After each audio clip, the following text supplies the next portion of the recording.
মিয়াৰ আগ্ৰাসনত দিন কটাবলগীয়া হৈছে এখন গাঁৱৰ ৰাইজ আৰু মিয়াৰ আক্ৰমণৰ যি ভাবুকি সেই ভাবুকিৰ পিছতে শংকিত হৈ পৰিছে গাঁওখনৰ ৰাইজ খিলঞ্জীয়া জনতা শংকিত হৈ পৰিছে মুখ্যমন্ত্ৰীক তেওঁলোকে সংবাদ মাধ্যমৰ জৰিয়তে কাটৰ আহ্বান জনাইছে যে সমগ্ৰ গাঁওখনতে নিৰাপত্তাৰ ব্যৱস্থা কৰিব লাগে এই মুহূৰ্তত আমি সবিশেষ জনাম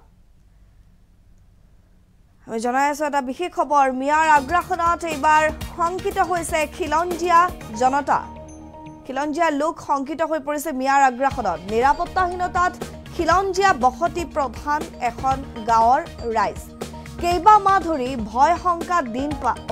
অতিবাহিত কৰিছে গাঁওখনৰ জনতাই মুখ্যমন্ত্ৰীক গাঁওখনত সুৰক্ষা দিবলৈ সহায় ভিক্ষা খুজিছে গাঁওখনৰ খিলঞ্জীয়া লোকসকলে ধিঙৰ ৮ গাঁও চাপৰি কলবাৰী গাঁওখনৰ ১৮টাকৈ পৰিয়ালে এই অভিযোগ উত্থাপন কৰিছে শেহতীয়াকৈ গাঁওখনত সংঘটিত এক ঘটনাই চিন্তিত কৰিছে সাধাৰণ ৰাইজক গাঁৱৰে হিতেশ্বৰ দাস নামৰ এজনক বাবুল আলীয়ে সামান্য কথাতে প্ৰাণে মৰাৰ ভাবুকি দিছিল বাবুল আলীয়ে চোকা অস্ত্ৰৰে আক্ৰমণৰ চেষ্টাও কৰিছিল হিতেশ্বৰ দাস নামৰ এজন যুৱকক আৰু তাৰ পিছতে সমগ্ৰ ৰাইজক গাঁওখনৰ ৰাইজক হত্যা কৰি শেষ কৰি দিয়াৰ ভাবুকি প্ৰদানৰ পিছতেই ভয়তে দিন কটাইছে ৰাইজে সমগ্ৰ ঘটনাক লৈ ধিং থানাত এজাহাৰ দাখিল কৰিছে ভুক্তভোগী জনতাই খিলঞ্জীয়াক সুৰক্ষা দিবলৈ মুখ্যমন্ত্ৰীকো কাটৰ আহ্বান জনাইছে ৰাইজে আমি জনাই আছো এই কলবাৰী গাঁওখনত ১৮টাকৈ হিন্দু পৰিয়ালৰ বিপৰীতে আছিল প্ৰথমে মাত্ৰ এটা পৰিয়াল আছিল আৰু সেই এটা পৰিয়াল খেতি কৰাৰ চলেৰে আহিছিল মিয়াৰ পৰিয়াল এটা খেতি কৰাৰ চলেৰে আহিছিল আৰু তাৰ পিছত সেই এটা পৰিয়ালৰ পৰা ৩টা পৰিয়াল হ'ল ৩টা পৰিয়ালে বৰ্তমান সময়ত এই গাঁওখনত বাস কৰা ১৮টাকৈ হিন্দু পৰিয়ালক বা খিলঞ্জীয়া লোকক এইবাৰ থাকিব নোৱাৰা পৰিৱেশৰ সৃষ্টি কৰিছে শংকিত হৈ পৰিছে কণমানিৰ পৰা বয়োজ্যেষ্ঠলৈকে আজিৰ দিনটোত সকলো ওলাই আহিছে ৰাজপথলৈ তেওঁলোকে সংবাদ মাধ্যমৰ জৰিয়তে মুখ্যমন্ত্ৰীক আহ্বান জনাইছে যে আমাক সুৰক্ষা দিয়ক আমি বৰ্তমান নিৰাপত্তা আমাৰ একোৱেই নাই আমি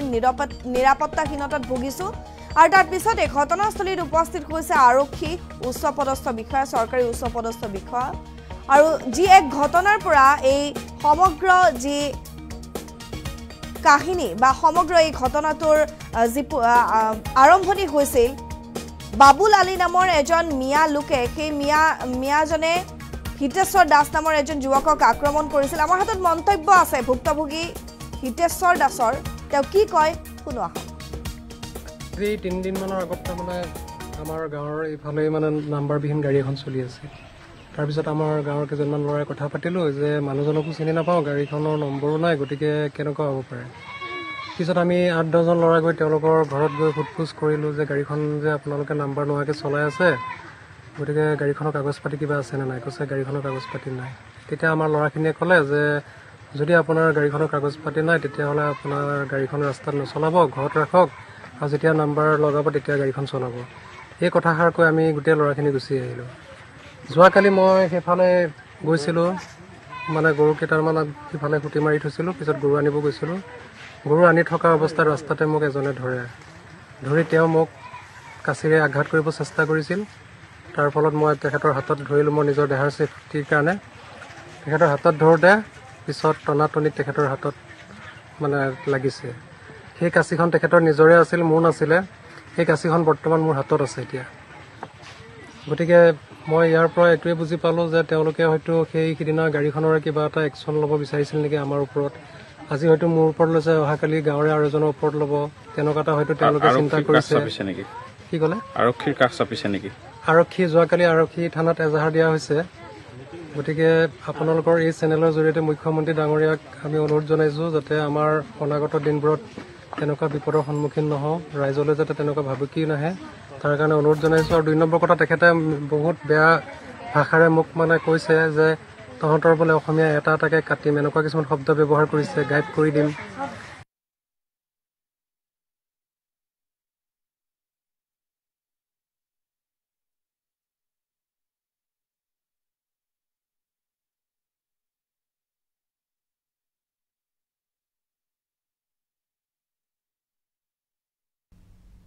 ভৱিষ্যত আমাৰ ভাল লাগে সেইটোৱে কথা আপোনাৰ নামটো মোৰ নাম শ্ৰী হিতেশ্বৰ দাস মই আঠগাঁও চুবুৰীৰ বাসিন্দাৰ হয়। আজি 3 দিনমানৰ আগত তাৰমানে আমাৰ গাঁৱৰ এইফাল পাইছোঁ যে যোৱা 20 তাৰিখে ইয়াতে এটা ঘটনা হৈছে। ইয়াতে হিতেশ্বৰ দাস নামৰ যুৱক এজনক তেওঁ ঘাঁহ কাটিবলৈ যাওঁতে ওচৰৰে কিছুমান লোকে তেওঁক ভীতি প্ৰদৰ্শন কৰিছে বুলি তেওঁ পুলিচৰ ওচৰত কমপ্লেইন কৰিছে। তো সেইটো বিষয়ে এতিয়া পুলিচৰ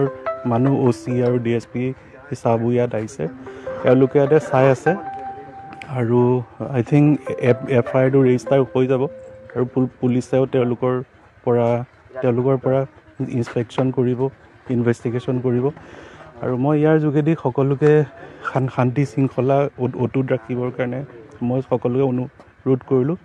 আৰু প্ৰশাসনৰ ফালৰ পৰা যিমানখিনি কৰিব লগা দায়িত্ব থাকে এইখিনি প্ৰশাসনৰ ফালৰ পৰা কৰিব, সেইখিনিয়ে আছিলে। গম পাইছোঁ যে যোৱা 20 তাৰিখে ইয়াতে এটা ঘটনা হৈছে। ইয়াতে হিতেশ্বৰ দাস নামৰ যুৱক এজনক তেওঁ ঘাঁহ কাটিবলৈ যাওঁতে ওচৰৰে কিছুমান লোকে তেওঁক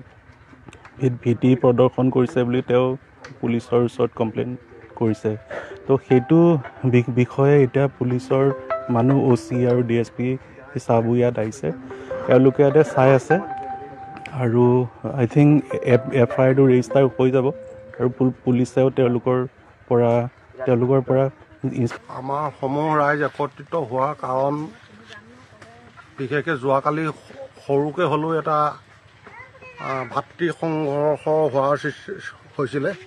ভাতৃ সংঘৰ্ষ হোৱাটো মানে অলপ পৰিস্থিতি অলপ বেয়ালৈ গৈছে, মানে গোপনে আমি শুনা পাইছোঁ। সেয়েহে আমি অলপ দিনৰ পৰা আমি এনেকুৱা পৰিস্থিতি হৈছোঁ যে আমাৰ গাঁৱত দমকল চোৰ, ছাগলী চোৰ পৰা আদি কৰি গৰু ছাগলী এৰাল দিওঁতে তাতো অত্যাচাৰ, বিভিন্ন অত্যাচাৰ মানে বিভিন্ন অত্যাচাৰৰ সন্মুখীন হৈ আছে। বিশেষকৈ আমাৰ অসমীয়া মানুহখিনি আমি যিমান তেওঁলোকৰ লগত যদিও মিলিবলৈ গৈছোঁ, কিন্তু তেওঁলোকে মিলাৰ বিপৰীতে কিন্তু তেওঁলোকে বেলেগ এটা ছিষ্টেমত গোপনীয়তা কিবা এটা তেওঁলোকৰ আছে নেকি, সেইটো ভিত্তিত তেওঁলোকে আমাৰ অসমীয়া মানুহখিনিৰ ওপৰত অলপ হাইছমেন হৈ আহিছে। সেয়েহে আপোনালোকৰ নিউজ চেনেলৰ জৰিয়তে আমি অসমৰ মুখ্যমন্ত্ৰী তথা নগাঁও ডিষ্ট্ৰিক্টৰ ডিপুটি কমিশ্যনাৰ DC আৰু আমাৰ ধিং মণ্ডলৰ SDC ছাৰকো আমি আপোনালোকৰ জৰিয়তে জনাব যে আমাৰ লহকৰ অঞ্চলৰ মানুহখিনি যিটো পৰিস্থিতিত আছে, এই পৰিস্থিতিটোত আপোনালোকে যে অলপ চকু দিয়া নহয়। আমি লহকৰবাসী ৰাইজ এতিয়া আতংকময় হৈছোঁ। কিয় হৈছোঁ? আমি